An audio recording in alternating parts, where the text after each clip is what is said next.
Okay, getting started with the electric bass, part 2, the neck.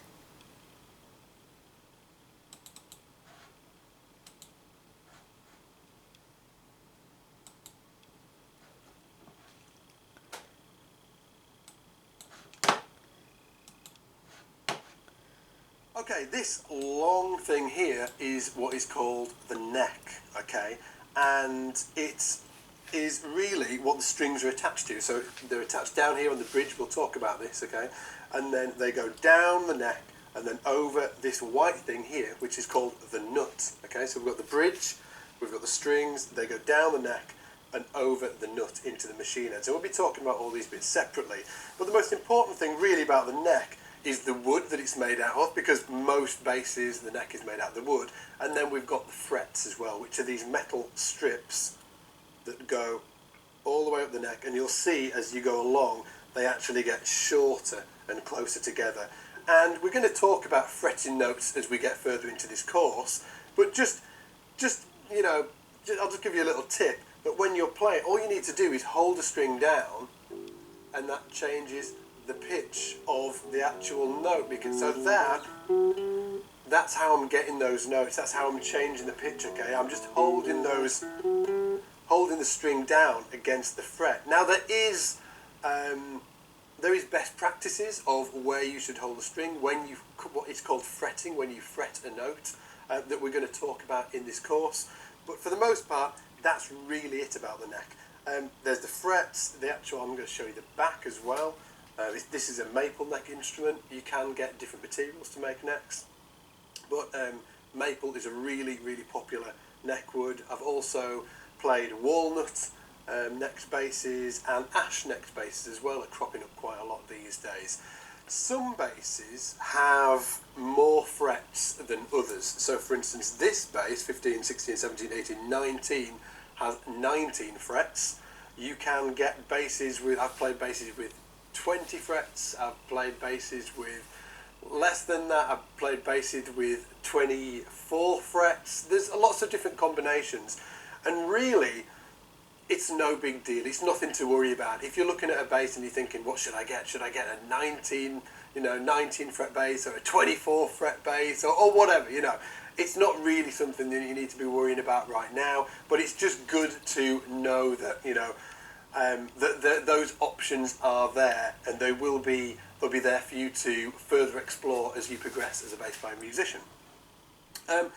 Also, you'll see on the, if I flip the bass over, I said that the neck was maple, but what you'll see on the front is that there's a darker wood here, and on this bass it's a rosewood fingerboard. So this here, if I just flip that sideways there, you can see that it's actually being glued onto the neck. And this is called the fingerboard, okay? This dark wood here, this rosewood, is a rosewood fingerboard.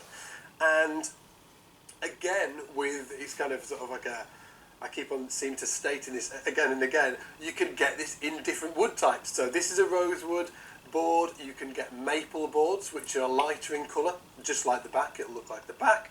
You can get ebony boards, and you can get different variations of all of those as well, different breeds of trees essentially. And all of those, again, do have a slight implication on the tone produced out of the instrument. But again, it's so slight that because you're just starting out on bass, you really don't need to worry about it. I can remember when I started, and it was a purely aesthetic thing. So I used to look at rosewood boards and think, oh wow, yeah, I love a rosewood board. I love the darker look of it. And then I'd change a few months down the line, and I'd want a maple board, you know. And that's really, or you know, that's what you're going to be doing for the first year or so of playing, and then you might start to hear, as you develop further as a bass playing musician, you'll start to hear that there is tonal differences between them.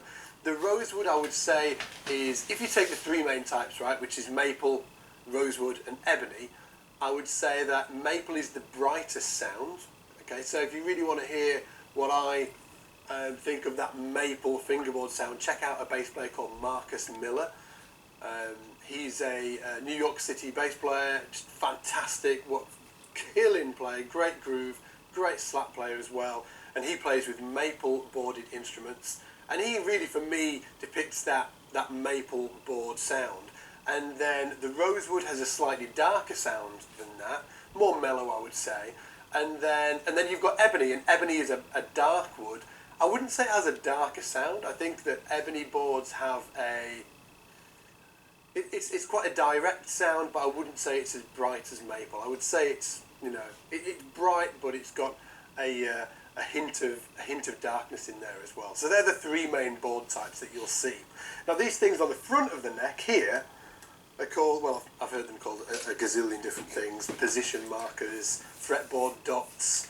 There's probably some other labels for them out there, and all they're for is so to help you keep your place on the fingerboard. You know, I know that that's a C because the first dot's there. I know that that's an E and a G and a B and a D and a G. You know, and they help me navigate and keep my place around the fingerboard. But I will say that you don't have to use them, and there are basses that don't have them, and they look beautiful for it. It looks aesthetically really nice when it's a really blank fingerboard. I prefer them myself because I just like, you know, I like to have those markers just to help me. I need all the help I can get, right? And also, if you turn the bass on each side, you'll also see that they're mirrored down the side here. Okay, so we've got the first or the third fret, the fifth fret, the seventh fret, the ninth fret, and the 12th fret. And then as it gets up here, it's an extension of what is here. So let me just show you this. So, for instance, here, this first dot here. Well, actually, let me just say this. That's an open A, right? That 12th fret, that's where it repeats itself. That note repeats itself again, but an octave higher. So that's an open A.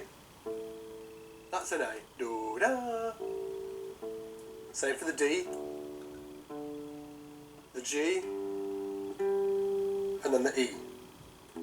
Okay, so once you get to here, it all starts repeating itself. So this first dot here, on the A string, and we're going to get into notes further in this course. I'm just kind of proving a point here, just so you know what they're there for.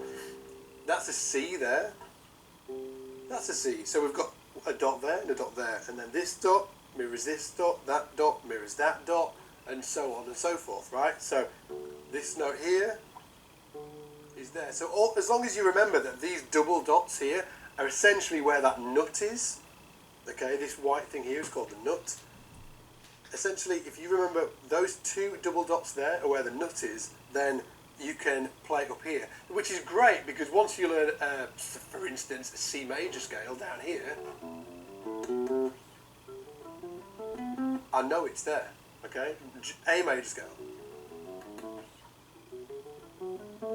Okay, so it makes it a little easier when you're using the dots like that to navigate the fretboard, because once you've learned the material down here, it's really easy to transfer it up here. So that's the neck, guys. Next, let's move on to the headstock and what all of this does.